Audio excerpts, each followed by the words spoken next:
कि मैं जब ये देश इस हालात में था है ठीक बात है, ठीक है। और ये सब ऐसा कुछ करने वाले नहीं हैं। जैसे मोदी जी का बाकी जुमला हुआ करता था, उसी जुमलों में से एक जुमला ही है। अभी वुमेन्स बिल के नाम में हम लोगों ने देख लिया कि वुमेन बिल में इफ़ एंड बट हम वुमेन को, औरतों को, हम लड़कियों को, हम महिलाओं को आरक्षण देंगे, लेकिन कब देंगे? डिलिमिशन कमीशन के बाद। और डिलिमिशन कमीशन कब करेगा? जब नया सेंसस आ जाएगा। मतलब देने का इरादा तो नहीं। तो जैसे कि बीजेपी करती आई है लास्ट 9 सालों से, मोदी सरकार की जो तमाम है, 15 लाख हर अकाउंट में जाएंगे और ऐसे बहुत सारे जुमला, सिर्फ जुमला ही जुमला, पूरा 3 trillion economy, 5 trillion economy. Canada और इंडिया जब मिलता है तो एक्स्ट्रा 2A भी निकलता है, निकल गया एक्स्ट्रा 2A भी। हमने देखा किस तरीके से हमारे देश का अपमान हुआ है, किस तरह हमारे देश का इंसल्ट हुआ है।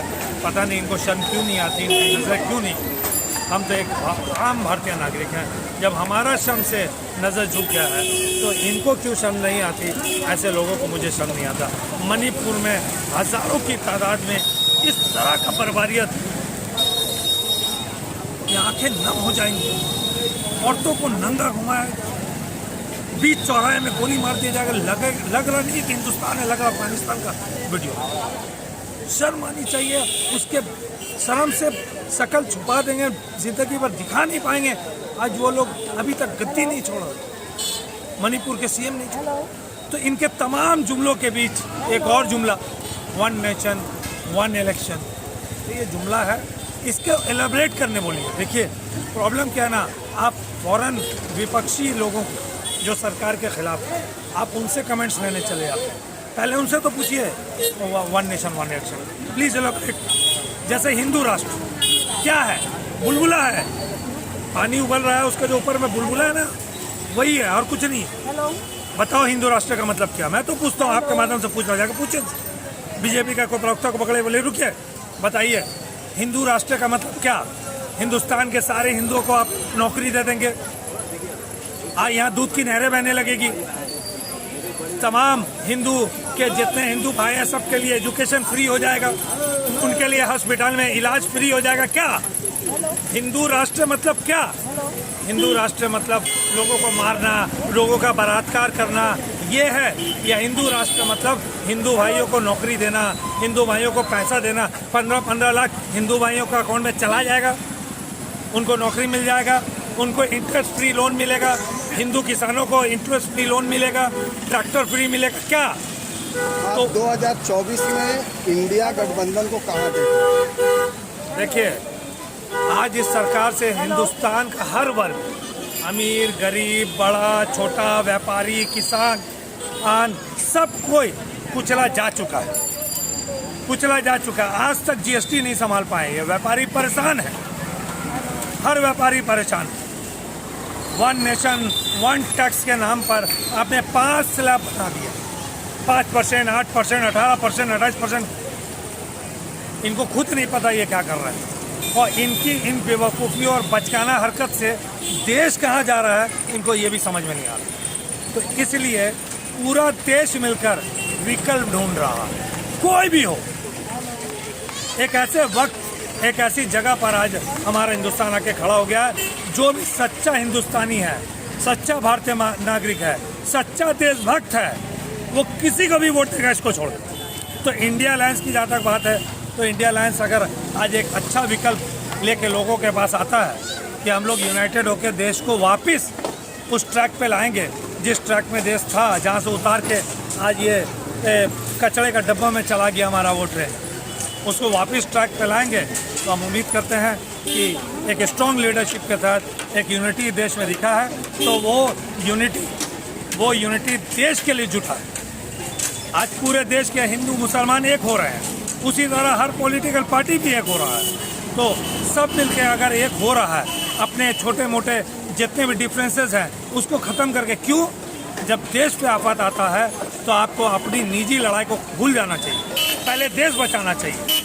आप मकान बचाने की बात करते हैं, जब देश खतरा में है, पहले देश बचा लो, मकान तो बच ही जाए। बहुत बड़ा पॉलिटिकल एनालिस्ट नहीं समझता। मैं एक आम हिंदुस्तानी नागरिक हूँ। मैं अपना वोट का अधिकार जानता हूँ। मुझे अपने इर्द गिर्द आस पास जितने लोग हैं सब परेशान दिख रहे हैं, चाहे वो बिजनेसमैन हो, चाहे वो स्टूडेंट हो। मैं एक टीचर हूँ, स्टूडेंट्स आते हैं, उनके घर में उनके माँ बाप फीस देने में प्रॉब्लम हो रहा है, उन लोगों को 2-2 3-3 महीना फीस नहीं दे पा रहे। ऐसे हालात से देश गुजर रहा है जहाँ एजुकेशन एक नमक पे टैक्स लगा दिया गया था ना, एक नमक पे, तो गांधी जी ने डांडी मार्च निकाल दिया था और अंग्रेज़ों को उस टैक्स को वापस लेना पड़ा था।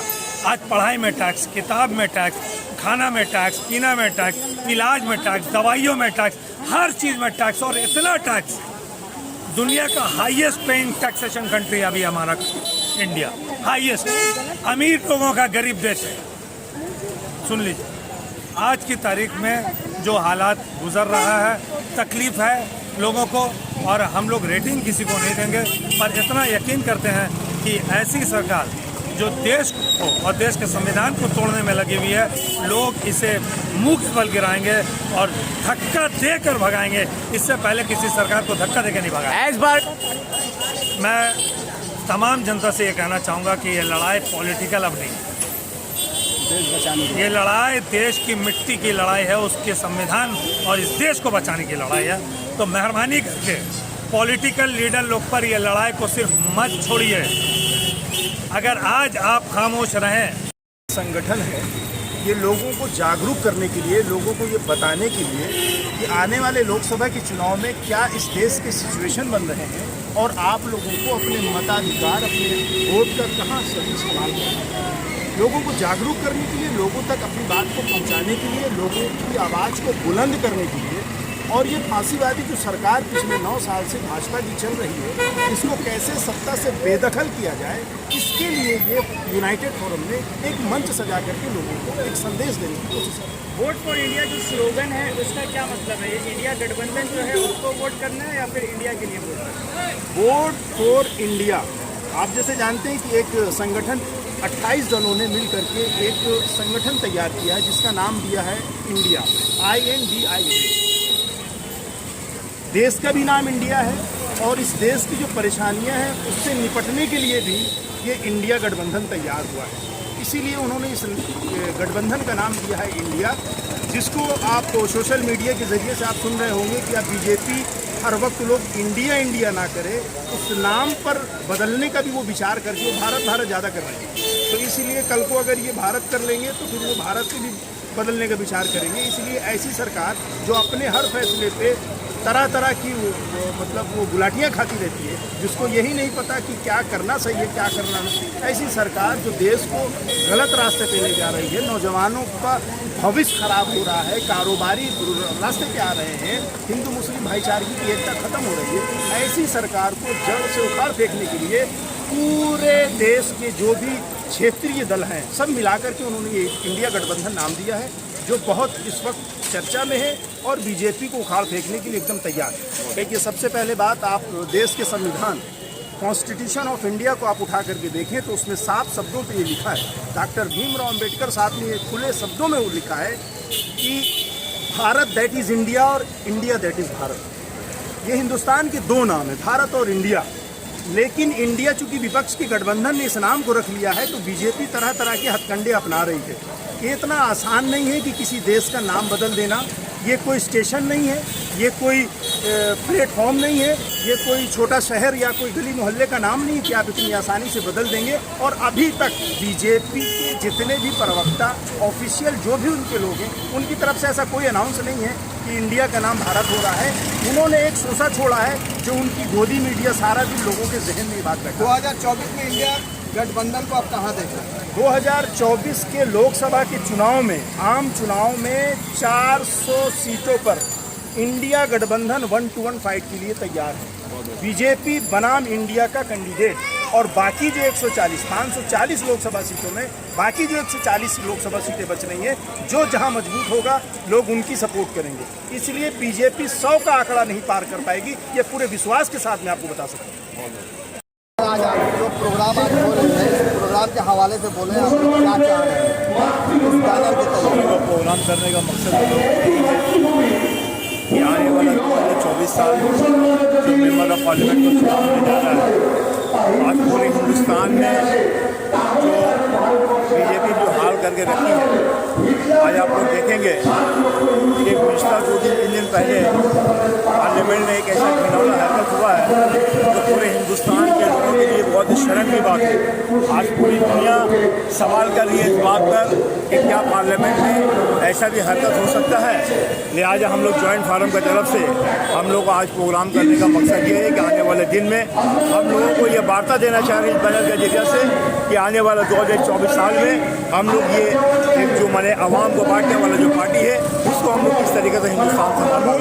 मुल्क में जो मुनाफरत की बीज बोया जा रहा है उस बारे में आप क्या कहेंगे इस मुताबिक? देखिए, आज मुल्क में जो नफरत की आंधी जो चल रही है, जो हिंदू मुस्लिम को जो बांटा जा रहा है, आज सभी मजहब के लोग हो या हिंदू हो मुसलमान हो, ये लोग अच्छी तरीके से इस बात को जान रहे हैं कि जो बीजेपी जो हरकत शुरू की है पूरे हिंदुस्तान में, ये हिंदुस्तान को सिवाय बांटने का और कोई काम नहीं किया है। लिहाजा हिंदू मुसलमान सभी लोग जो इस बात से मुत्तहिद होकर के एक साथ कांधे से कांधा मिला के चल रहे हैं कि आने वाले दिन में हम लोग बीजेपी का कोई झांसा में आने वाला नहीं है और हम लोग मुल्क को किसी तरीके से नहीं बांटना चाहते हैं। 2024 में जो इलेक्शन होने वाला है, इस इलेक्शन में इंडिया अलायंस से कितना आपको उम्मीद है? देखिए, ये तो आने वाला वक्त ही बताएगा। इसलिए कि जब इंडिया अलायंस जब बना, टोटल 26 पार्टियां एक मुत्तहिद जमात जब बनाई है, तब से मैं देख रहा हूँ कि ये बीजेपी सरकार को तिलमलाहट से पैदा हो गई है। ये 26 के 26 पार्टियां एक मुत्तहिद होकर के जो एक नारा दिया है, भारत जोड़ो का नारा, वोट फॉर इंडिया का नारा, इस नारा से बीजेपी की पूरी टीम तिलमिला उठी है। और हम ये आशा ये उम्मीद रखते हैं पूरे हिंदुस्तान के लोगों से कि आने वाले दिनों में जो वोट फॉर इंडिया का जो स्लोगन हम लोगों ने शुरू किया है, इसको ये लोग वोट दे करके ऐसे बीजेपी पार्टी को हिंदुस्तान से बाहर भगाएंगे। राहुल गांधी का जो भारत जोड़ो यात्रा है, वो यात्रा 2024 में क्या गुण खिलाएगी? देखिए, ये राहुल गांधी का जो यात्रा है भारत जोड़ो यात्रा का, ये तो मैंने कांग्रेस करने वाले जो हमारे कार्यकर्ता हैं वो लोग बेहतर बताएंगे, लेकिन मैं बताता हूँ एक सामाजिक कारकुन के हिसाब से कि आने वाले दिन में ये भारत जोड़ो यात्रा इंशाल्लाह अच्छा रिजल्ट पब्लिक को देगी। एक नया कानून लाओ, बस सुबह में हमको पता चलता है कि आप GST लगा दिए और उसके बाद हम अभी जो मोदी की सरकार चल रही है, बहुत सारे लोग को बहुत सारी उम्मीद थी। कांग्रेस का सरकार था, उस समय बहुत सारे प्रॉब्लम हुए तो लोग उसको रिफॉर्म करने के लिए चेंज किया। लेकिन जब से मोदी जी का सरकार आया है, सुबह कुछ न्यूज़ आता है, शाम में कुछ न्यूज़ आता है।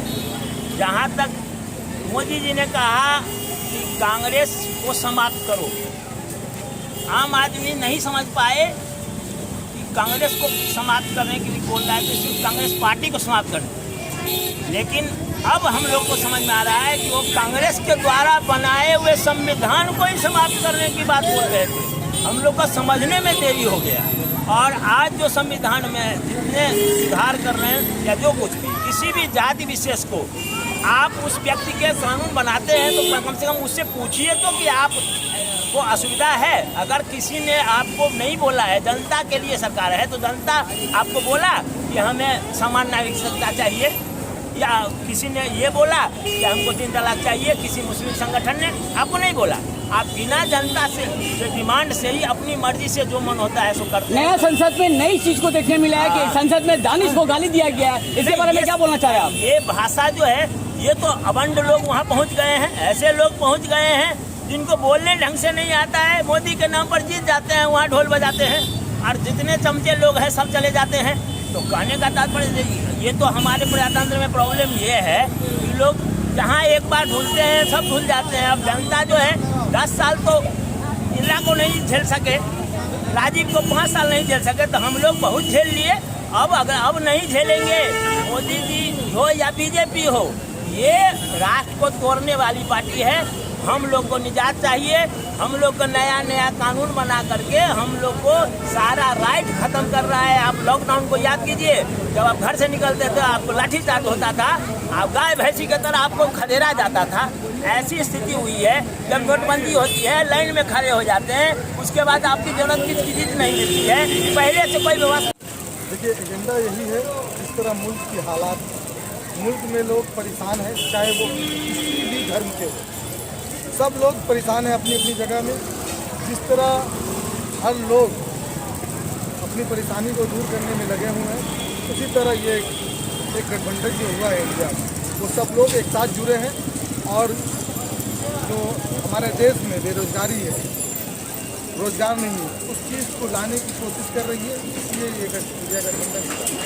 और लोगों को ये सोचना होगा जो सरकार निकम्मी है, जो हमेशा से कभी हिंदू कभी मुस्लिम कभी मंदिर कभी मस्जिद ये करते आई हुई है। इसलिए इस बार 2024 में तय है कि पूरे हिंदुस्तान के हिंदू मुसलमान सभी को मिलके एक होना होगा और हिंदुस्तान की जो खूबसूरती है उसको एक करना होगा। के मामले में राहुल गांधी जी ने पार्लियामेंट में एक सवाल पूछा, इसलिए आप देख रहे हैं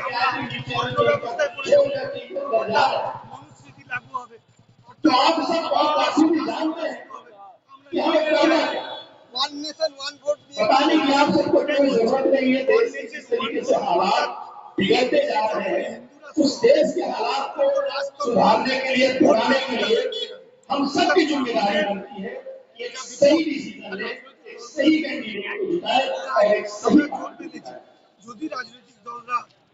और हम उम्मीद करते हैं कि आने वाले वक्त में जिस तरीके से माहौल बन रहा है पूरे देश में, बीजेपी जिस तरीके से परेशान है, आपके संविधान में लिखा है इंडिया जो হচ্ছে জনগণের India that is Bharat, Bharat that is India. 99% মানুষ যা বলতে, लेकिन अभी छोड़ दिए कि इंडिया नाम रख दिया विपक्ष ने, तो हम भारत इस्तेमाल करेंगे। अब ये इस्तेमाल करेंगे, कल को अगर बोला करेंगे अपना नाम भारत, तो भारत ही चेंज करके क्या करोगे? इनके पास कोई वस्तु नहीं। इसलिए हम सबकी जिम्मेदारी बनती है कि आप अपने पैगाम को दूसरों तक पहुंचाइए। आपको जो दिखाया जा रहा है टीवी चैनलों से, आप पैसा खर्च के देख रहे हैं, तो बातों पे आप यकीन मत करिए। सच्चाई ये है